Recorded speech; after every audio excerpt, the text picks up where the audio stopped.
my nigga, we came out the drought. When I get to thinking about it, I really get angry. It may be the trauma I found. I cannot shed me no tears. They been in them corners, the rollers, they far from insane. No politicians, it's all of the same. Fuck up the industry, fuck up the game. Look at what the streets are made. All right, what's up, brother? First, let's cheers. Let's do it right. Cheers. Happy New Year. Happy 2023. We're about 2 weeks in, man, and it's been a year so far for me. So yeah, for 2 weeks, for sure. Feels like months. Cheers.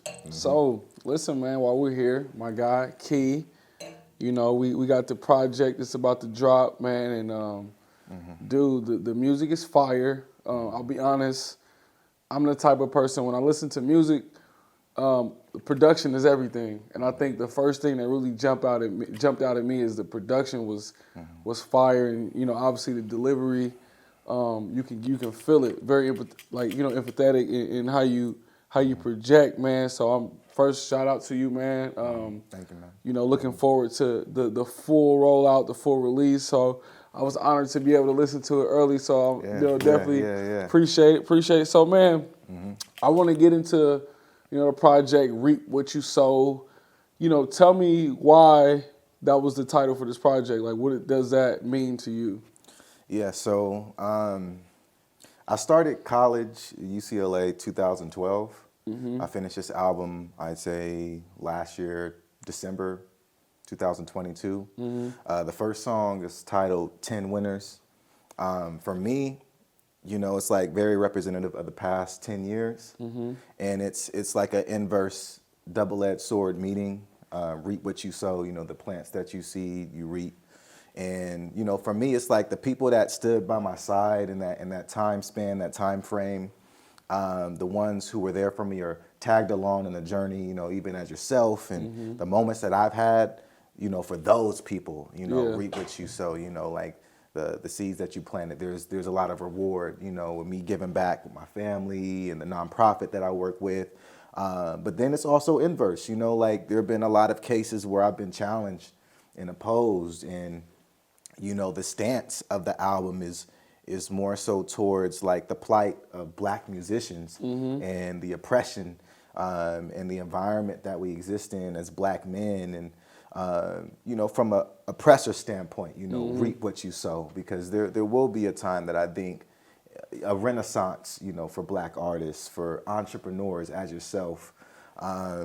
That's kind of the tone of the album, and I talk about it in multiple songs, but for me, each song, because it is 10 songs in the album, it's like, it feels like 10 winners, you know, and so, you know, I think that it's a beautiful representation, at least for me, in the past 10 years, and I think it's also up to the listener to kind of interpret it that way, to kind of reevaluate your life in the past 10 years, like what does it look like for you, you know, the challenges, tribulations.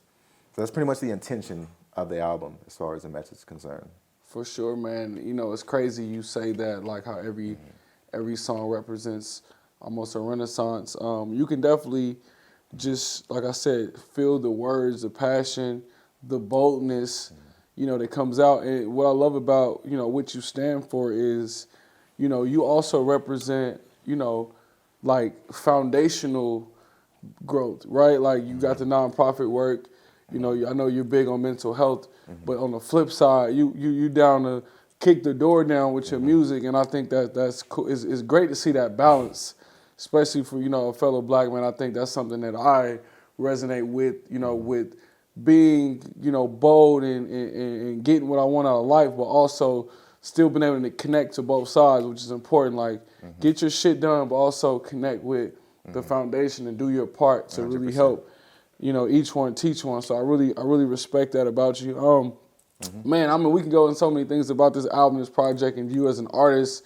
I think, you know, you've been very deep. You know, everything means something. You know, it's like one of those things. I'm a huge Wale fan, so I always was about like just those deep metaphors that make you think, and you might listen to a song 3 years later and just catch something different. So, you know, that first thing I think about is like, man, like who inspires this guy? Like, are you someone who's inspired by a certain artist, or are you inspired by, you know, a poet? Like where do you get your music taste from? Yeah. So I'd say, and I know you're also like a huge Jay listener, for sure, Jay fan. So like Jay for sure. I think whenever I go back to his older works, the Black Album, Blueprint, Reasonable Doubt, there's Doubt. always gems and nuggets in there. I'm like, damn, I got to apply this part right now in my life right now. And, from a message standpoint of like refining yourself or redefining yourself and being able to constantly do that through your environment, maneuvering through rooms with vultures, and that kind of a mindset, that's allowed me to kind of have and shape an attitude about the modern world as a Black hip hop musician. As far as production style, I'd say somewhere in between Dr. Dre and Kanye. I really appreciate the level of dedication that they put into mastering sonically their music. And so, shout out to DJ Kamari. He's my engineer, my mixing engineer, and he's like really helped shape like the sonic signature of the album and all my previous works up to this point. So I think that, for sure, Kanye, Dr. Dre, Jay-Z, or like kind of like the pillars. But I think ultimately for me, from like a historical standpoint, Pac is someone, Digital Underground, their whole legacy. I mentioned in one of my interviews, maybe a couple months ago, my stepfather worked as an engineer for Digital Underground. So he worked with different artists like Raphael Sadiq, Tony, Shock G, and Pac himself as well. So, me being a studio baby, I was kind of bred into this, for quite some age. I was rapping at like age 3 because I was just regurgitating shit around me, So, I've fortunately been able to have that as some kind of archetype, but then as well as learning from the predecessors, who are really doing it. No, for sure. That makes sense, man. I guess, like you said, just, growing up in the studio, listening to those cats, Tony, you definitely going to have some soul and some fine tuning in your work, man. That's dope, dude. So I guess that kind of brings me to my next question. Like, obviously been a studio baby and just kind of being birthed into music. What actually started your rap career? Because obviously, we know everybody wants to be a rapper, especially being a Black dude in our age era. It was like that was the thing, right? And I think that over time, it's one thing to become a rapper, but it's also another thing to like announce to people that you want to be a rapper. So like, how did you become a rapper? And like, at what point and what was that moment where you like, yo, this is what I like to do. I'm letting people know I'm a rapper now, and I don't care what anybody says. Yeah, it's like 10 winners for sure, because I'm like, at age 16 was the time that like my father was also an artist at some point, and he was very directive, showed me how to build my own computer. From there, I was like, I would record on my little Nokia phone, like my voice, and make beats and stuff, and record them, send it to my contacts. At a very early age, and from there, they were just like, man, let's get in the studio. So I had my studio at age 16, and from there, I dropped about 2 projects each year up until now at this point. So it hasn't really stopped. But I think the turning point for me when I recognized the value that I had, like internally as an artist and what I was capable of doing, was when I shifted and started my college career. So, I had a couple of challenges in high school, and my mom was like, you need to like get into college, separate yourself from the other rappers, have your own label, own your masters. This is like me kind of learning at age 16.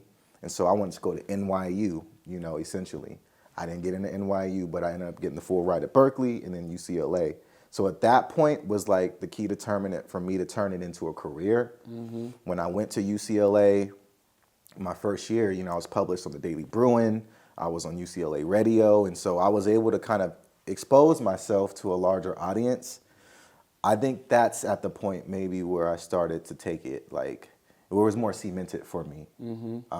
But, I've had my pitfalls from that point as well. So I've been humbled extremely, like down to the ground, from those points, and been able to redeem myself, and go back to school and get my college degree. So I think it's a lot of lore in my story for sure. I'm blessed to have so much like background to who I am as an artist. It's created a lot of character and a lot of meaning in my music as well. Not only for myself, but I hope for the masses or whoever is consuming my music at this point. It's funny you say that, man. That makes a lot of sense because one thing that really, made me respect you as an artist is everything you did, everything I seen you do was like very polished. And it all makes sense, as you explain it. And it was just funny when you performed at the Cobo campus, Creative Thursdays, networking mixer every first Thursday. But anyways, when you performed, it was like you switched gears like that, and you went into Kiii mode, and like you was in it. Like it didn't matter that it was 25 people in the room. You would have thought it was 20,000 just because the presence and the cadence was like, yo, I've been here before. I rehearsed it. Like this is my moment. So.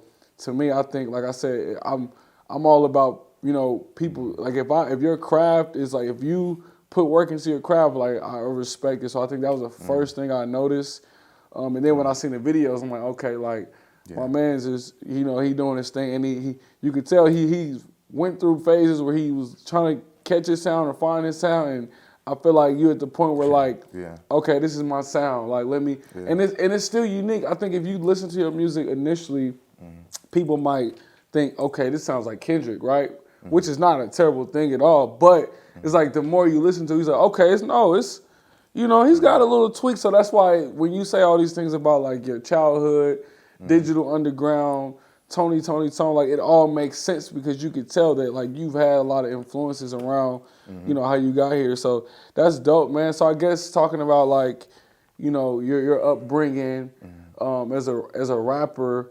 So do you consider yourself a Sacramento artist, or do you consider yourself a Bay Area artist? You can even say an LA artist. I mean, you went to UCLA, Sacramento artist for sure. Okay. That's like the most, and I think we need way more representation, way more diversity. So I'd gladly take that lead in saying, I'm a Sacramento rapper, for sure. Yeah. So basically, he's saying he's the Sacramento king of rap. He's saying it first. He's not going to say it. I'm going to say it for him. So if you listening to this, this is Sacramento king of rap. So we just going to cheers to that. Cheers to that. Yes, sir. All right.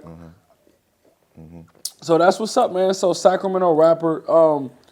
Now with that, obviously you always got to pay dues as the king of Sacramento rap. Like who are your Sacramento rap influences? Who's your Bay Area rap influences? So I'd say from a Sacramento standpoint, Brother Lynch, Sibo. Me personally, growing up, I listened to a lot of T Nutty. Kind of historically, if we're speaking Sacramento historically, that's kind of the range of where I am. My parents, especially in that circuit, grew up with these people like in high school. So there was a lot of immediate influence in that space and like a lot of respect. Marvelous as well. I've been able to like interview Marvelous, and I don't know if you know who Marvelous is. Yeah, she's a female rapper, but like top tier MC, like early 90s, from Sacramento. Okay. Done like a lot of work, so a lot of units. And then if we're expanding and we're talking about like Vallejo or throughout the Bay Area, I'd say for sure E40, Mac Dre, Too Short. I grew up like 8th grade, 7th grade, the hyphy movement blew up. So, like Mr. Fab, like really spitting and just all the different degrees, Jacka, right? So, I grew up on that first. That was like my world in hip hop. So I could see it. I could see the parallel where we are right now with the youth and who they're listening to now, and say, okay, I see why it's as substantial and why we're locked in. But fortunately, due to my experience in LA, I was exposed to a lot more artists across the world, the globe, and throughout the country as well. So obviously, like Kendrick, all of what TDE was doing, some artists out on the East Coast, like Flatbush Zombies, like the whole psychedelic Beast Coast thing that they were doing, Pro Era, Joey Badass, right? Yeah. Like, so that opened me up a little bit more from my circuit, from a modern level of what I was listening to coming from Sacramento at the time, No, for sure. That makes sense. That's dope. You got a nice little melting pot of a lot of just California music, which is cool. What I love about California, you know, obviously not being from California, from the Midwest, but what I love about it is that every region of California has its own flavor, right? Like LA, clearly, like you got the commercial side of LA where everybody's out there trying to make it, but you also have like the LA rap, right? Like that, you know, that G Perico, you know, Nipsey before YG, before he kind of, you know what I mean, the Dom Kennedy, and then you come up to the Bay Area and you got that Bay Area music where it's so Bay. Like Larry June, Larry June, right? And he's in his own like little pocket. So, and then, you know, Sacramento, I think, you know, as we talk about being a leader in the Sacramento rap game, I think Sacramento, you know, in this new generation hasn't really had that like, okay, that's Sacramento sound. I mean, obviously you got Mozzie. You know, shout out to Mozzie. I think he's an incredible artist, incredible MC, you know, and I love what he's doing with, you know, the move over to at Yo Gotti's camp. But other than that, you know, it hasn't really been nothing else. So I'm definitely excited to see you, you know, carve out that lane. So back to this album, Read What You Sow. You know, you tell me like what's your favorite song on the album? Everything, I'm sure everything means a lot to you. What's your favorite track? I'd say Masters. Masters? For sure. Yeah, and I think for me, it's you know, we could talk about it as well. You know, therapy. You know, because I address a couple of things about like my therapist and you know, me not really wanting to be the best rapper anymore or the best to mumble or flex, you know, or any of that. It's like I'm competing with myself, and that self-realization in this process has been like beautiful to me. But also touching on like, you know, a lot of us, and really like a key central theme of the album is like being a slave. Being a slave to money, being a slave to your own mind, your own ideas, to society.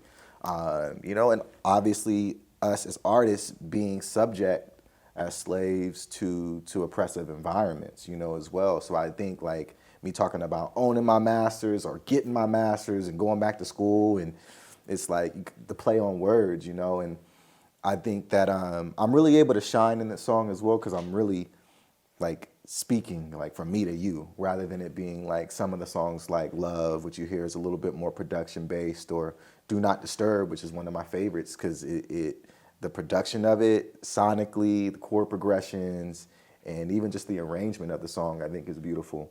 And it just hits, you know, it hits. Like I feel like certain songs in this album for sure are going to stand out from a commercial level because people, I've done a lot of soul searching in these records as well. So I'd say those are my favorites for sure. And then 10 Winners is by far like my top of the top 10 winners. That's the first one, right? Yeah. And shout out to like Andre Lore, who's a producer. There were 9 other producers involved in this album, but Andre Lore was the one that kind of helped me like tailor make this one. A lot of them aren't tailor made and not on the level as this one, and I've also co-produced it as well. So it's something that also has like my flavor of production, as well as just like the full package of what I want the album to represent. So you would say 10 Winters is your signature track?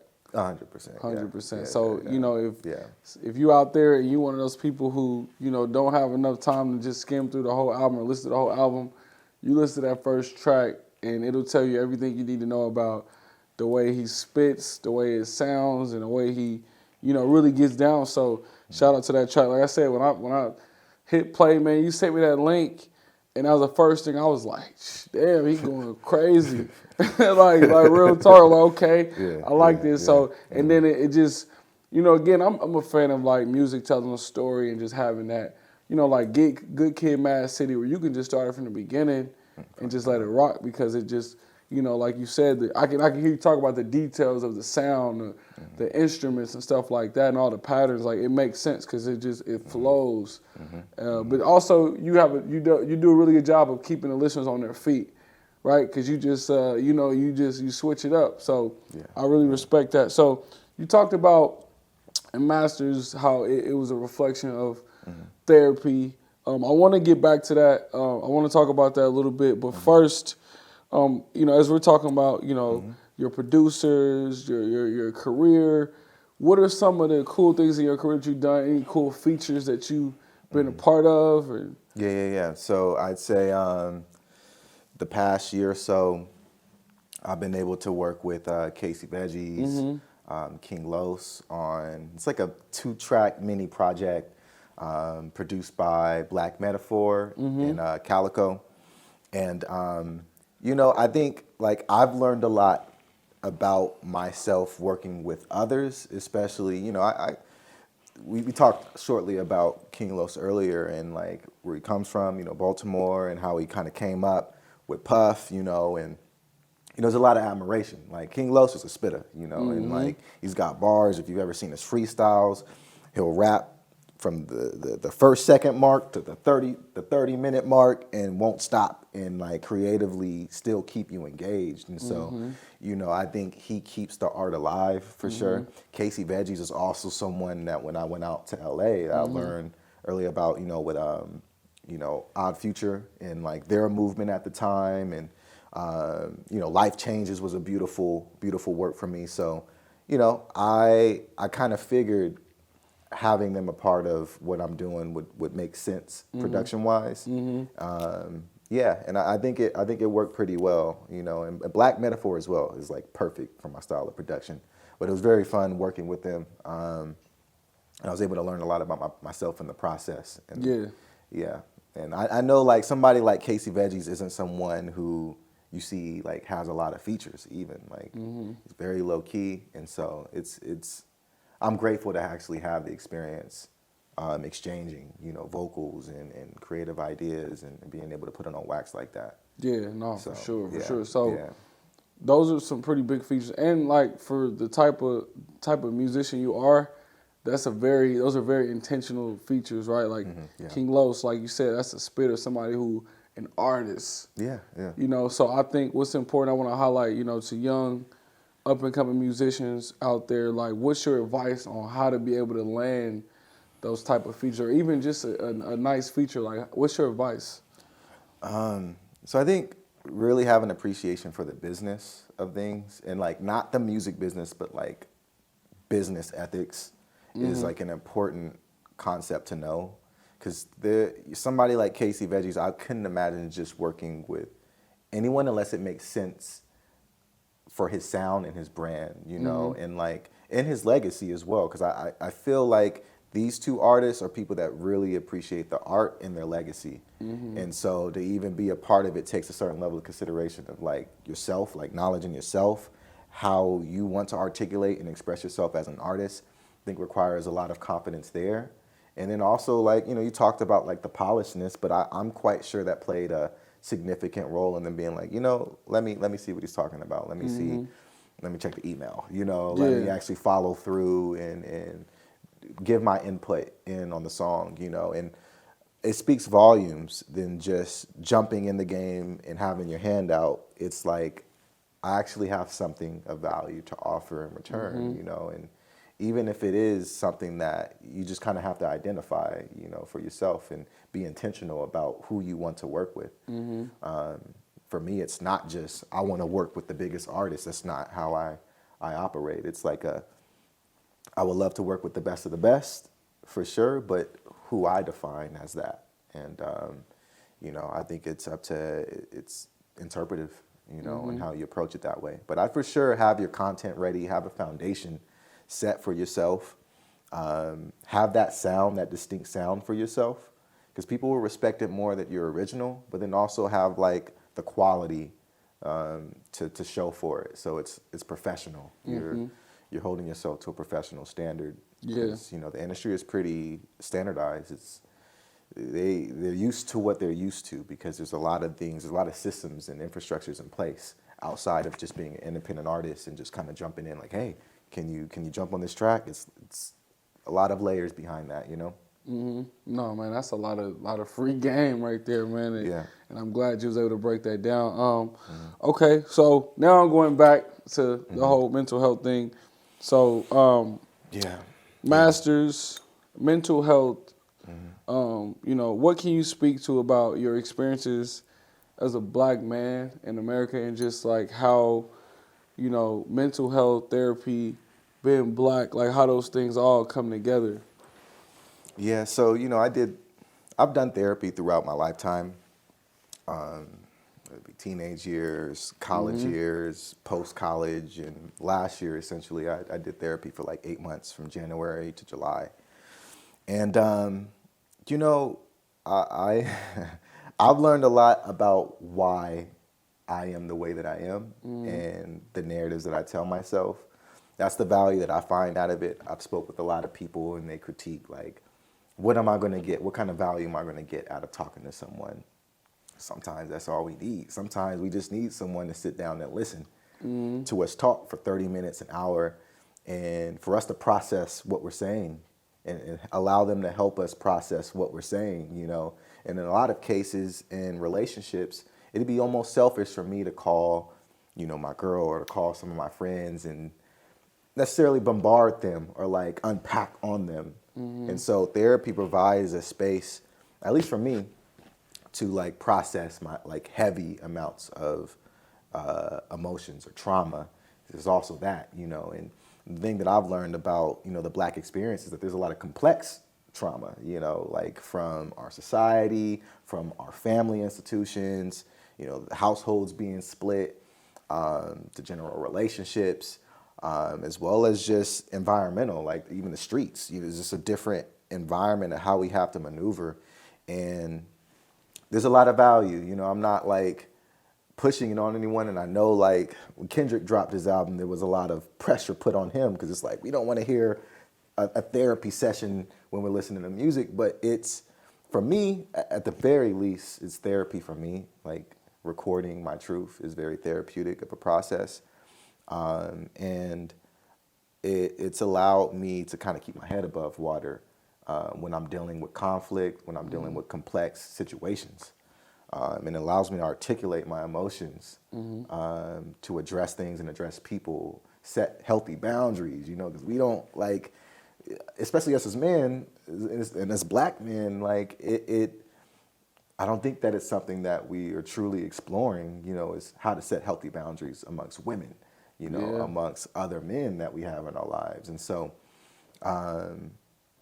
I think that's kind of like the tip of it, you know, for sure. But I'm not like exempt from keeping that out of my music because it's a part of my life, you know. And so that's, you'll hear it in there, you know, me talking about conversations with my therapists and masters and, you know, For sure. You know, it's funny because it's like, I think over the last few years, there's been a trend almost, you know, for, you know, Black men, Black artists, or Black influencers, like, you know, getting involved in therapy, which I love it. It's dope. I'm a firm believer of therapy and having a therapist. And I think one of the questions that, you know, from the people that, you know, maybe have want to, but they just don't know how to, like, I think they always wonder, like, okay, yeah, I finally, 20 years later, 25, 30 years later, I finally admit I need a therapist, but how? How do I find one? how do you find one? Yeah. Right? Like, so what's your advice on, like, that whole process and find one? I know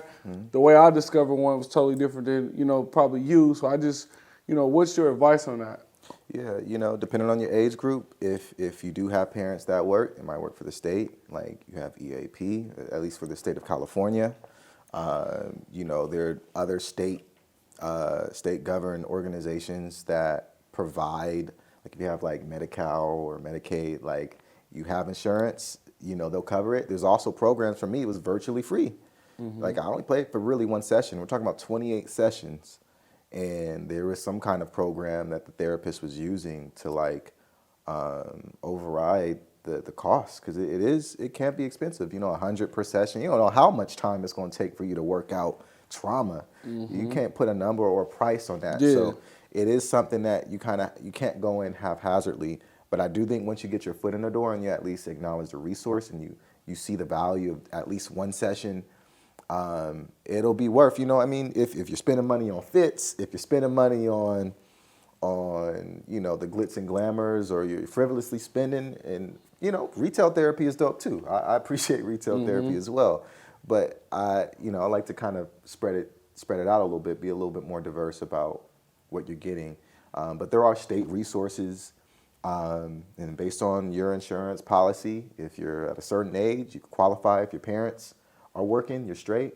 If you're not working, I think there have to be things that you'd have to work out first. You know, like your immediate environment therapy is a luxury.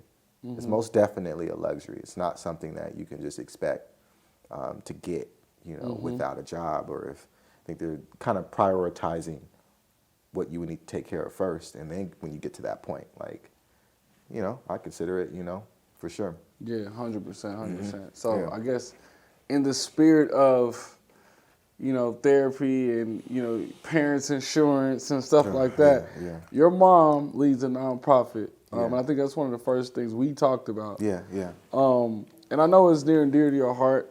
You know, I just seen you a few weeks ago at the Kings game, you know, representing it. So talk to us about the nonprofit Classy. Yeah, yeah. Talk to us about the nonprofit your mom has and, you know, what it's about, what your involvement is, and just how you're using your platform as an artist to really, you know, expose that even more. Yeah, so my mom started Classy Inc., I'd say 10, 12, 15 years ago. Hold on, really quick. Shout out your mom, really quick. Yeah. She was lit. She was at when you perform at Kowo. Moms was in the crowd lit. So shout out to moms for sure. Shout out to my mom. Yeah, 100%. You know, and you know, I love my mom so much. We have a very dope relationship. Yeah, you know, seems like it. We speak every day about operations for Classy, and you know, for me, it's like it's part-time technically, but it's like a full-time position for me. And, you know, she started it with the intentions of working with ladies ages 7 to 18 to help build self-esteem. This is through like youth-led workshops, through also like different organizations. So we've had police officers come and speak, like the police chief, Han. We've had him come speak to the youth. We've had lawyers, or it was also like breast cancer awareness. And we've very touching stuff there, you know, but that was like the main component of it. And then it branched out into like mother-daughter brunches where it commemorates mothers and their daughters, and specifically women of color, you know, commemorating the relationships of womanhood, you know, and giving that like a safe space where the men provide the food, where they're cooking, you know, and it's a banquet for them. And there's like different sceneries and different points of conversation in these events.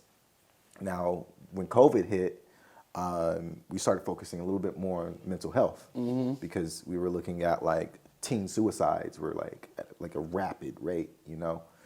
And from there, we turned it into like young ladies and young men, you know, ages 7 to 18. We did like panels, youth-led conversations. I think the real work started given like last year, like real heavy work of we have 2 projects that we're working on, stipend programs. So we have youth coming in, we pay them. And we've been doing this for 2 years since COVID. We get grants and we make sure we distribute that to the youth. You know, they come in, they do, we did like fire relief last year because the heat was crazy. There's a lot of fires out in the Northern California area. We've had toy drives, as well as we have an organization called My Sister's House, which is like women impacted by domestic abuse, human trafficking. It provides shelters for them. So we've provided like care packages for them as well, and work with them in partnership. So little things like that. But my key component right now that I'm like currently the program manager is we're working on the post-high school project. So my goal, working with like up to 15 youth, is to get them to 4-year universities, or at least know exactly what they want post-high school. And so that's been a lot of work, managing their top 10 colleges, you know, helping them and guiding them through the application process, going through FAFSA. Looking, a lot of these students, they're dealing with homelessness, they're foster care, so like they don't have this information. We had a pilot, one last thing, and we had like a pilot last 2021 of 3 youth, and one of the students, he had like a 4.0, you know, like very bright kid, you know, and impacted by his home life. He wasn't going to apply because he didn't know that he could get into college, and got into all 4-year universities that he applied to. They were like CSUs. He's currently in Chico State. and he's doing well. We check in on him, you know. Yeah. So it's like it's not easy, especially now that we're dealing with 15 students. It's not easy. We've done college drives for them where they get free laptops, but you know, it's very fun for me at this point to like make that kind of impact, because everything else kind of seems vain. Like the music and stuff, it's not as rewarding, at least that's what I've seen as an artist, as much as it is doing this kind of work. So, you know, shout out to Moms, because she's like, she does not like spotlight, you know, but she deserves her flowers for sure. And she's been like the pilot of all of this for sure. And even just in my direction of what I'm doing, 100%. For sure, man. You made a good point just on how the music and everything is vain if, you know, when it comes to making real impact, you know, in the community to the youth that look up to us. But speaking of that, like the state of hip hop, obviously hip hop has been a huge influence on culture. You know, us as young adults, you know, my sons, you know what I mean? And hip hop is a huge influence. So like what's your thoughts on like the state of hip hop, the state of its influence on the community and on the youth? Like what's your thoughts? Oh man, you know, I feel like it's in shambles. Like after 2022, I just like, you know, we feel some way about a lot of the deaths that are happening in the hip hop world. But I think it's due to the spotlight. Like we have a lot of black men getting killed on a day-to-day that aren't getting the spotlight that rappers are getting, you know. So it is an everyday thing. It just so happens that like we have this narrative about hip hop, like they're like the hip hop police are out to get us in some way. And I think it's a very toxic narrative, because it really does create like a space of paranoia and fear becoming a rapper. I think that if you're able to manage your life well and have healthy relationships, to the best extent, like you always have unpredictability, you know, but for the most part, you can manage your life well as a rapper. It's not as dangerous as people put it out there to be. Like, given some things could just happen, you know. You get what you put out, essentially. But I think that like the state of hip hop, it's siloed. I think there are a lot of beautiful aspects of the culture right now that are happening. I think there's a lot of negative stuff that could perhaps be drowning out where we are and what we're seeing. So like I try my best to just take a break from social media. I've like learned how to like limit the amount of time that I put into the music industry from a consumption standpoint, like just mentally. Because it could be a lot of drama focused. They're not focusing on the artists who are actually making a difference, you know, who are actually giving back. As well as those who are just here to create art and inspire others. You know, we're not really seeing enough of that in the forefront. So I think the narrative is being written by the wrong people, you know, and it kind of draws back to my mom. You know, she's like, even from my hindsight, like going to news channels or going to other media outlets, sometimes if you're not managing your career correctly, like you are going to end up letting other people dictate your fate, your narrative. You know, I think it's important to keep control of that. So I fairly disappointed with the state of hip hop for sure, but I have a lot of love for the artists who are still like keeping it going for sure. And I guess like staying on topic with that, one of the biggest things in the hip hop culture is, you know, all these damn RICO cases and and it's like, man, it's big artists that we're seeing being taken down, in the middle of these cases, man. And I know my thoughts on these things are very different than a lot of people. Just because I'm one of those, you know, accountability. You know, you put the certain energy out, like that's the energy you're gonna get. So my tone is a little different than most people. So I'm curious to know, you know, how you feel about just these cases and just like what it means to the future of hip hop. Okay, that's pretty, you know, I'm on the same boat with you as far as like accountability. I'm like very accountability driven.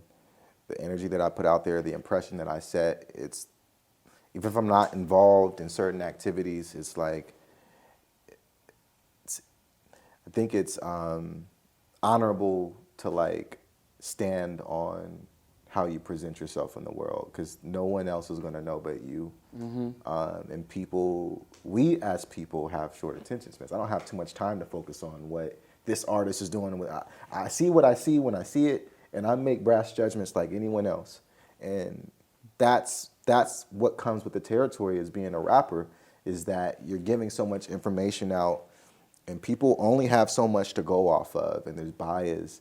I'm not like a fan of lyrics being used against artists, but I also think that in most cases that's not the case. Like with like TK, for example, I don't think like if they were to use lyrics and they were to lead with that, I don't think that would be like, it would suffice as an argument to say like, oh, they're using lyrics. It's like, no, like there's real things that are happening behind the scenes.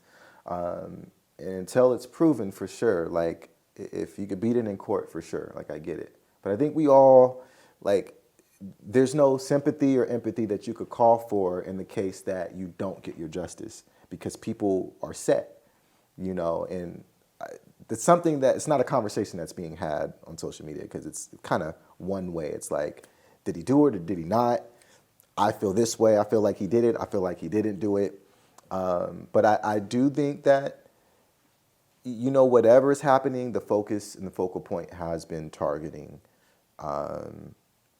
you know, artists from that kind of a standpoint. And, you know, when you look at other states and how they're enforcing their policies or enforcing crime, you look at the Bay Area, we have a lot of bipping right now, people breaking into cars, you know, they're not even regulating stuff like that, you know. But the deeper picture is priorities have shifted, you know, where if I was a DA, you know, or you know, I worked for the FBI, it'd probably be some kind of level of focus for sure. Like some of the flamboyant things that are happening from the rap world, because there's a lot of corruption.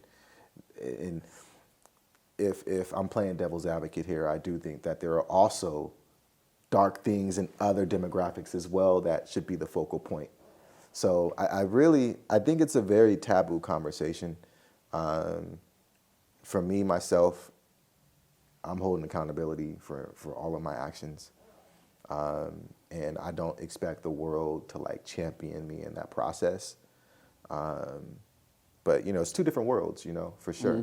Especially in the streets, because it's a different weight that you're weighing here, you know? Yeah, for sure, man. So, I mean, that's a lot.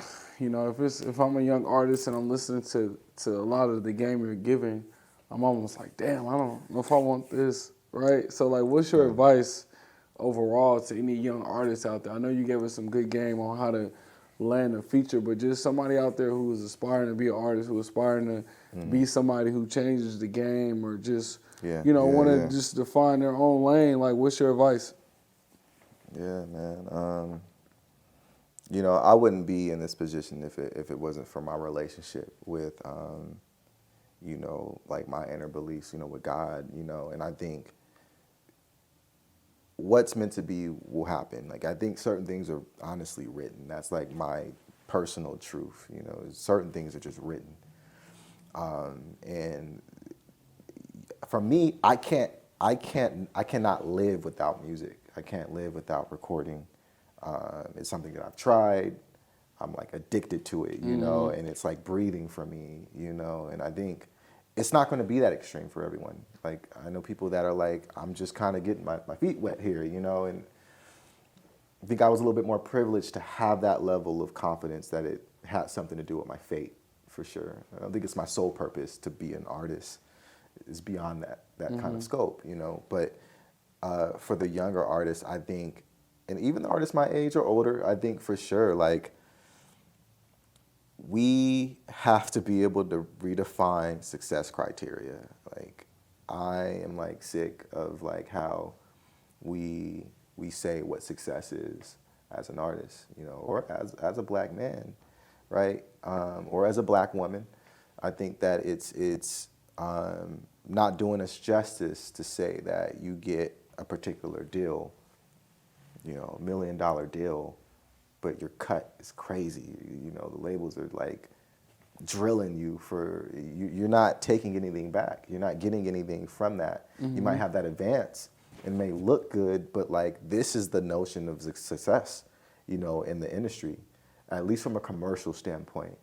I think that like why we're not normalizing. And these some artists, I forgot what the artist name is, but he had like a full BF Pac-Man. I hope I'm not butchering his name. BF Pac-Man, full-time job while he's rapping.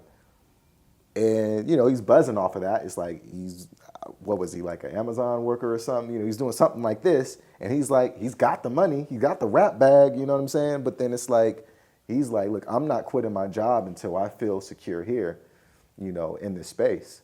And for me, personally, I would never want my rap sales or my mortgage being paid contingent on rap sales. Like that's a very, because I'm gonna feel like I have to do everything to secure that. You know what I'm saying?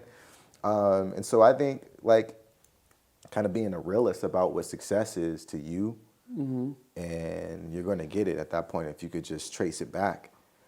For sure, if you want the deal, you're gonna get it. You know. But, you know, for me, it was getting the degree and kind of being a little bit more calculated about how I define success. You know, a black man with a degree, also doing the arts, also in IT, and doing the nonprofit work. Like, that's my success criteria, per se. There are other things that come with that, but I think that you really have to be diligent and careful about the risks that come with being an artist, for sure, because you are going to naturally be targeted, whether it be through execs or A&Rs or other venues or spam bots that like try to trick you into certain things. Even artists, you know, artists will spam you and have you pay money for the feature and then not hit you. And then what you're going to do? You know what you're going to do how do you rectify that matter? How do you get your respect back from that space? There are tons of pitfalls in that, and you really have to have a stomach for it. For the game, you really have to have a stomach. You can't come into this game like, and that's just me being honest, you know, because it's not for like the faint of heart. There's a lot of things that happen that may require you to feel like you're at a fork in the road where you got to compromise or you kind of make that decision, you know. For sure. Back to the project, man, reap what you sow. You know, you got a lot going on, you know, the music, the nonprofit, you know, the IT work, just a full out, you know, just philanthropist. What's something that you know, really looking to get out of this project as you roll it out from a consumer standpoint or just in general, man? What are you looking for to gain out of this project? I think I've made a lot of mistakes in me focusing too much on production costs. You know, I was talking to Brandon about that recently, of just like, you know, not setting time aside to give each song its light. So, you know, my approach was dropping the first single, Wonder Why, you know, which, you know, beautiful record, right? And then Likely shortly after, kind of giving the song space to breathe and me learn who's receiving me, what audiences are receiving me the most, so I can amplify that relationship. I really want to have some kind of relationship with my audience, as I think that I have yet to like master it, because I have so many different diverse sounds. And so my priority right now to this project, or my intentions,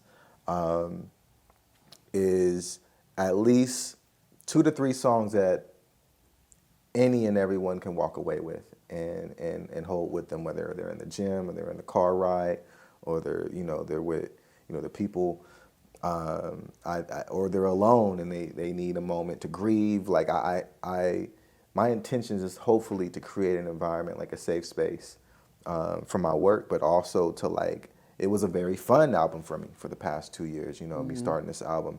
So I hope that there's like me uplifting spirits in that space. But essentially, you know, my goals right now are to just make sure even my previous works, you know, Drug Dealers and Time Machines, you know, my first album, Ski Mask in '97, you know, the EP that I dropped later on that year, as well as the other offshoot projects like Die For Me or Black As God, you know, those projects, giving those light as well, because I don't personally feel like they've maximized their potential from a consumer standpoint.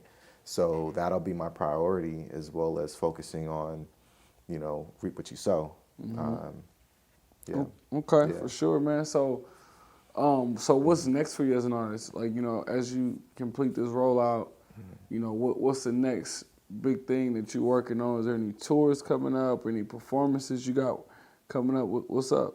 Yeah, so that's one of my other key focuses is performances. I was fortunately able to break my fast in performing at COA campus, and that was like, I think I didn't perform prior to then for like maybe 4 years. Oh, wow. When I was back on campus. So, like, it felt really good to, like, very refreshing of an experience to just tap in, and even the things that you're talking about, like whether it was 20, there was 10 people, like even for me, I'm looking at old rap videos, rap performances of J. Cole, watching how he performed in front of a group of just like 20, 30 people, and, like how much passion was there. So for me, it's like, I want to humble myself to like start from the ground up and like just touch one by one each person. Because I just feel like I have so much work to do as an artist, given the amount of time that I put in. I put my 10,000 hours in here, whether it be writing or recording. But I think that I'm being humbled and called right now to just like take it person by person, and to not be as vain as maybe it is to just record and put a song out and be like, okay, let's see what happens, because there is a business to it. So I think this is the component that I've been exploring and preparing for at this point, is to make sure that like my business savviness is like polished and received, from other businesses. I for sure am open to like, like distribution deals and partnerships, depending on the company, depending on the label. Yeah.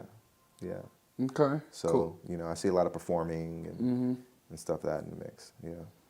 And I feel like there's a shift in just artists' mindset when it comes to just the way they do things. Even now, you're saying, partnerships, distribution, like artists really knowing the game or the business of rap. Where does that come from? Is there any artists that you kind of pay attention now and that you get that from, or?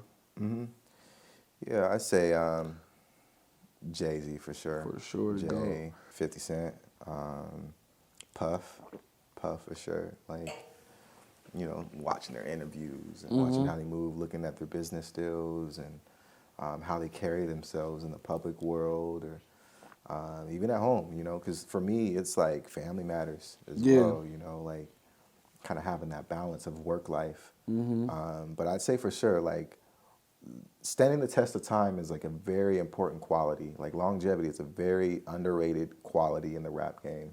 A lot of rappers come and go, they have their hits, and this very short of me hating here. There's appreciation for artists that like, I hope that they pull as much from it. I talk a lot about that in Seasons, and but longevity is like a success criteria for me, you know what I'm saying? Where I'm looking at like how long Jay's been in the game, and it's insane. Like, like unscathed is like an important quality to have. His legal team is impeccable. Like these are the qualities that I'm looking at in an artist. Like, you just watch how they move. It's like, for sure.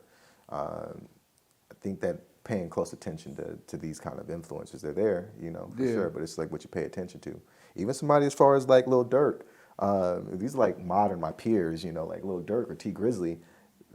I know that, I hope that it doesn't sound as crazy as it is, but there are people who have come from very like harsh environments and refined themselves to like such a level of like admiration. Like T Grizzly right now, he's doing like, he's like into gaming now. I saw that. And it's just, I was like expressing like recently, I'm just like, dude, like this shit is insane. Like how far he's come. Like people know where his backstory of how he's gotten to this point and how comfortable you have to be at that point to be yourself and be like, look, I'm doing gaming, and there'd be like sponsorships and money that he's making here way more than rap is like, those are moves that I look at and I'm like, that is very fucking inspiring what you could do with rap. It's like the opportunities are limitless, you know. So yeah. For sure, man. You mentioned a lot of heavy hitters when you talk about some of your influences, and I think aside from just having that fire and being very detailed in their craft, I definitely think it takes a great deal of just like hunger and just like this competitive energy to just be the best. Like, do you feel like, you know, that's something that you embody and make you unique? Or you know, I am quite competitive, lyrically, and even just now it's kind of turned into like the business side of it, of like what I represent, you know. So like what you said about Sacramento and that point, like I wouldn't disagree, and I think that's for various reasons. For sure, I have my own, but I think, you know, for the most part, like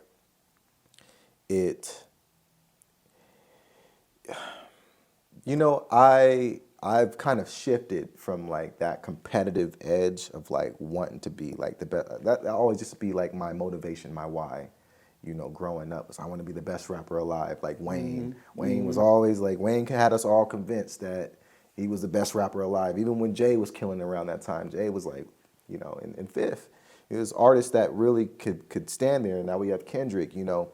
So there is a lot of that energy embodied in how I conduct myself through my art, as well as just as a brand. But I do think that like now my priorities have shifted a little bit more to like being a resource, you know, for other artists, for other Black musicians, and women, men, like for sure, to be like have a space, like a healing space, you know, rehabilitation. Us as rappers, we don't have life insurance. Most of us don't. And it seems like a liability. So like even for that, like for me to be able to like be cognizant and want to add value in these areas, I think it's kind of shifted from like that competitive edge to being more like, I want to see what kind of opportunity I can provide in this space. And because the respect for me is way more like important. And I just want to see the art thrive. I want to see hip hop live on. But for sure, I think most artists aren't fucking with me for sure. You know, like, but that's the appreciation of the art form. You know? I think it is a dying concept in today's hip hop world. You know, it's like more so like the vibe that you get from the record. You know. Don't try to stumble past that. Most artists aren't fucking with my guy. And that's what it is. Reap what you sow. What's the release date? March 10th. March 10th, man. That's the day after Big B.I.G. him dying, right? Yeah, man. So that's man. Listen, that's a lot of pressure you dropping after, you know. Big made March 9th important. So, you know, like, you got to look at it for that, man. Well, dude, I'm excited for the project, man. I'm excited to see a lot of the great things that you're doing, you know, not only just the music, but the nonprofit. Just all the work that you guys are doing with Classy Inc. Man, I know you're going to kill it. And I'm glad that you came out of your fast to perform at COWO, and I'm looking forward to see you perform a lot more, man. I'm really big on gyms and just like dropping free game and just having like a message to people out there. Like if you had, you know, they always say, what's your parting advice to just anybody out there? Like, what's your message? I'd probably say like two. My life coach always says this. He's like, anything that shows up one place is going to show up everywhere else, you know. And I think that's like a perfect like indicator for, you know, whether it's how you handle your finances or how you handle your relationships. You know, a lot of times we point the finger, but we're the true common denominator in the things that happen around us in our environment. And for me, I've had to reevaluate how I operate in that kind of regard, you know. My mom, when she had me, it was her thing to study statistics, you know, like kind of look at the world and what kind of environment I would be in, you know, and say, oh, 1 out of 3 Black men would be like in prison by the age of 21. or be dead at this age. So she would study these things, look at articles and research, to know how to navigate raising a young black man in the world. And I think that level of intention, like being intentional about your actions, is like a superpower for sure. Intention matters. And then I'd say, me, I like to do a lot of tracking. Like, I've noticed, I have like impeccable memory. You could ask me any day the past 4 years what I was doing. I could tell you, like, oh, I was thinking about this. This was what was happening. This is who I was engaging with at the time, and this is why I cut this person off. Like, I reference everything, every event. You know what I'm saying? I do like audio logs where essentially every day where I'm voicing my thoughts, where it's my own therapy. I don't have a therapist, but like I can go back in time and say, oh, that's what I was feeling that day. I do yearly annual assessments where I go back to the audio logs and review each of them for the year. You know what I'm saying? Or my history logs, I look at every event. I look at my weaknesses, my strengths, milestones, highlights, key influencers in that year, to have like metrics on how to approach the next year. And it's allowed me to like, that's a lot again, because I know like a lot, when I tell people these things, it's like, oh, that's overwhelming.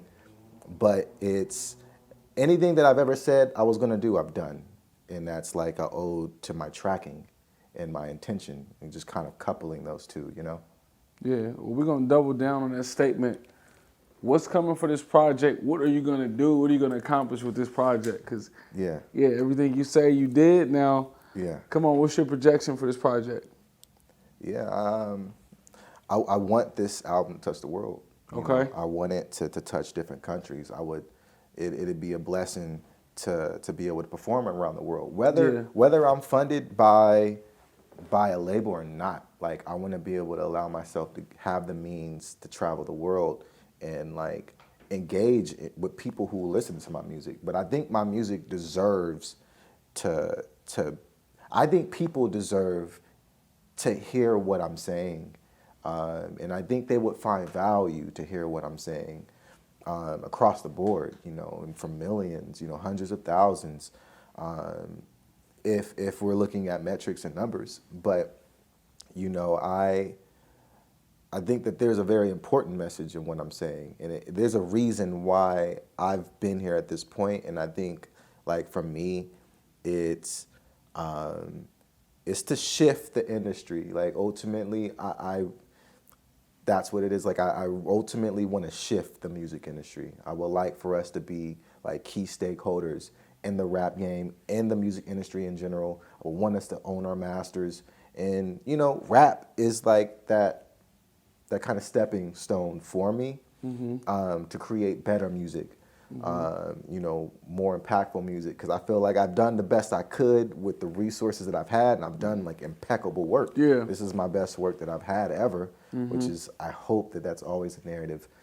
But I most importantly want that to touch state by state, country by country. I really want to see it reflect. And if it doesn't happen the first night, it's my intention every day to make sure I'm doing all that I can to get it to that point. So yeah. Dope, man. Well, listen, man, I'm super excited for this project, Reap What You Sow. Cheers to you. Happy New Year's. I'm running on empty, but it's all good. Cheers. All right, with you, man. And it was a pleasure, man, connecting with you, man, and just learning about, your whole foundation and your why, man. I'm just excited, brother. So, hey, man. Kudos to you, dog. You, Yes, sir. Yes, sir. Yeah.